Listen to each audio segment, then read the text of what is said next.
മലയോരത്തിൻ്റെ വിനോദ വിജ്ഞാന മഹോത്സവമായ മുക്കം ഫെസ്റ്റിൻ്റെ 8ാം ദിനത്തിലെ കലാസാംസ്കാരിക സദസ്സ് കീഴുപറമ്പ് ഗ്രാമപഞ്ചായത്ത് പ്രസിഡന്റ് സഫിയ ഹുസൈൻ ഉദ്ഘാടനം ചെയ്തു. തുടർന്ന് പള്ളയർ എന്ന നാടകവും അരങ്ങേറി.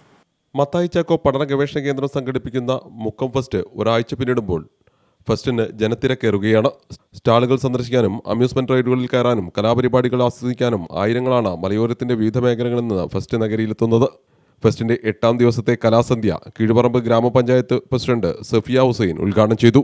ജാതിമത ചിന്തകൾക്ക് അതീതമായി എല്ലാവർക്കും ഒരുമിച്ചിരിക്കാനുള്ള ഇടമാണ് മുക്കം ഫെസ്റ്റ് എന്ന് അവർ ഉദ്ഘാടന പ്രസംഗത്തിൽ പറഞ്ഞു.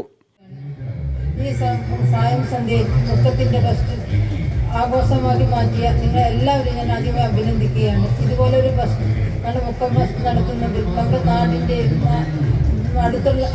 അടുത്ത പ്രദേശത്തുകാരുടെയും ഒരു ഉത്സവമായി തന്നെയാണ് നമ്മുടെ ഈ മുക്കം ഫെസ്റ്റ് കൊണ്ടാടുന്നത്. ഇതിൽ ജാതി മതഭേദമന്യേ എല്ലാവരെയും ഒന്നിക്കുന്ന ഒരു ഉത്സവമായിട്ട് തന്നെ നമുക്കിത് മാറ്റാൻ കഴിഞ്ഞതിൽ ഇതിൻ്റെ സംഘാടകരെ ഞാൻ ആദ്യമായി അഭിനന്ദിക്കുകയാണ്. ചിത്രകാരൻ സിഗ്നി ദേവരാജ് ചടങ്ങിൽ അധ്യക്ഷനായിരുന്നു. മുക്കം സർവീസ് സഹകരണ bank administrative committee convener KT Binu, secretary Badar Usman എന്നിവർ മുഖ്യാതിഥികളായിരുന്നു.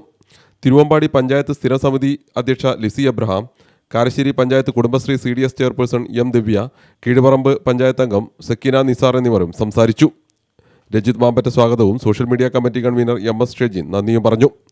തുടർന്ന് കോഴിക്കോട് സർഗ തിയേറ്റർ ഗ്രൂപ്പിന്റെ പള്ളയർ എന്ന നാടകവും വേദിയിൽ അരങ്ങേറി. CTV പ്രാദേശിക വാർത്ത മുക്കം.